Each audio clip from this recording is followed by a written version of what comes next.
কিন্তু বাংলাদেশে এখনো 30% মানুষ বিদ্যুৎ সুবিধা থেকে বঞ্চিত।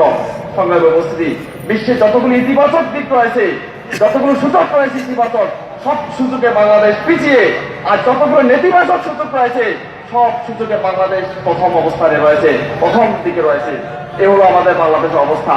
সংগ্রামী উপস্থিতি, আজকে গত এই যে সংসদ চলছে, এই সংসদ সদস্যদের গড়ে 344 গুণ সম্পদ বৃদ্ধি পেয়েছে।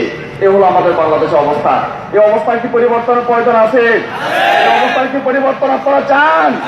সংগ্রামী উপস্থিতি, আজকে উন্নয়ন বাজেটে 70% বিভিন্ন জনের পকেটে চলে যায়। এই অবস্থায় কি পরিবর্তন চান? আমরা কি একটি দরিদ্র মুক্ত বাংলাদেশ চাই? আমরা কি একটি সন্ত্রাস মুক্ত বাংলাদেশ চাই? আমরা কি দুর্নীতি মুক্ত বাংলাদেশ চাই? দুর্নীতি মুক্ত বাংলাদেশ উপহার দিবে কারা? যারা দুর্নীতি করেছে, সে দুর্নীতিগ্রস্ত নেতাদের মাধ্যমে দুর্নীতি মুক্ত বাংলাদেশ সম্ভব।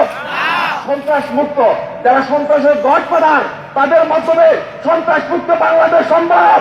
যারা মাদকদের গডফাদারদের পৃষ্ঠপোষকতা করে, তাদের মাধ্যমে মাদক মুক্ত বাংলাদেশ কি সম্ভব?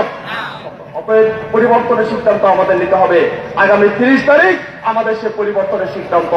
আমরা যদি ক্ষুধা মুক্ত বাংলাদেশ চাই, আমরা যদি দরিদ্র মুক্ত বাংলাদেশ চাই, আমরা যদি কৃষকের অধিকার প্রতিষ্ঠা করতে চাই, শ্রমিকের অধিকার যদি প্রতিষ্ঠা করতে চাই, এদেশের তরুণ সমাজের চাকরির নিরাপত্তা যদি আমাদের দিতে হয়, মা বোনদের ইজ্জতের নিরাপত্তা যদি আমাদের দিতে হয়, তাহলে পরিবর্তনের প্রতি, অধিকারের প্রতি হাত পাকানোর কোনো বিকল্প নাই। শ্রদ্ধেয় মাদানী সাহেব হুজুর এই এলাকার তিনি সংসদ সদস্য হিসেবে পদপ্রার্থী। আমি মনে করি এটা ঢাকা 4 আসনের সর্বস্তর জনগণের জন্য মহান রব্বুল আলামিনের পক্ষ থেকে একটি বিশেষ নিয়ামত। এই নিয়ামতের আমাদের কদর করতে হবে। শ্রদ্ধেয় মাদানী সাহেব হুজুর, আপনারা জানেন তিনি জেনারেল শিক্ষায় সর্বোচ্চ ডিগ্রি নিয়েছেন, আবার দিনী শিক্ষায় তিনি সর্বোচ্চ ডিগ্রি নিয়েছেন। তিনি বাংলাদেশে ঢাকা বিশ্ববিদ্যালয়ে পড়াশোনা করেছেন, আবার মদিনা ইউনিভার্সিটিতেও তিনি পড়াশোনা করেছেন। অতএব তার অভিজ্ঞতা রয়েছে, তিনি একজন শিক্ষাবিদ। তিনি যদি নির্বাচিত হন, তাহলে একটি উন্নত শিক্ষার নগরী হিসেবে, উন্নত শিক্ষার এলাকা হিসেবে এই এলাকাকে তিনি উপহার দিতে পারবেন। তার অনেক দেশ ভ্রমণের অভিজ্ঞতা রয়েছে। তিনি তার অভিজ্ঞতাকে কাজে লাগিয়ে এই অনুন্নত এই এলাকাকে তিনি একটি আধুনিক স্মার্ট এলাকা হিসেবে তিনি ইনশাআল্লাহ উপহার দিতে পারবেন। এই যোগ্যতা তার মধ্যে আছে। অতএব আমাদের উচিত এই যোগ্যতাকে মূল্যায়ন করা, এটা আমাদের উচিত। অতএব সমস্ত জনগণের কাছে আমাদের আহ্বান থেকে আসুন, হাত পাকাকে বিজয় করুন।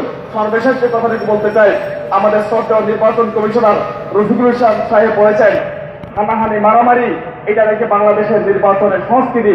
আমরা অত্যন্ত স্পষ্টভাবে বলতে চাই, যারা গত 47 বছরে এই হানাহানি মারামারি সন্ত্রাস আর এই বিভেদের রাজনীতি উপহার দিয়েছে, আমাদের আগামী নির্বাচনে তাদেরকে নির্বাচনে পাঠাতে হবে। এদেশের জনগণ তাদেরকে আগামী নির্বাচনে পাঠাবে ইনশাআল্লাহ।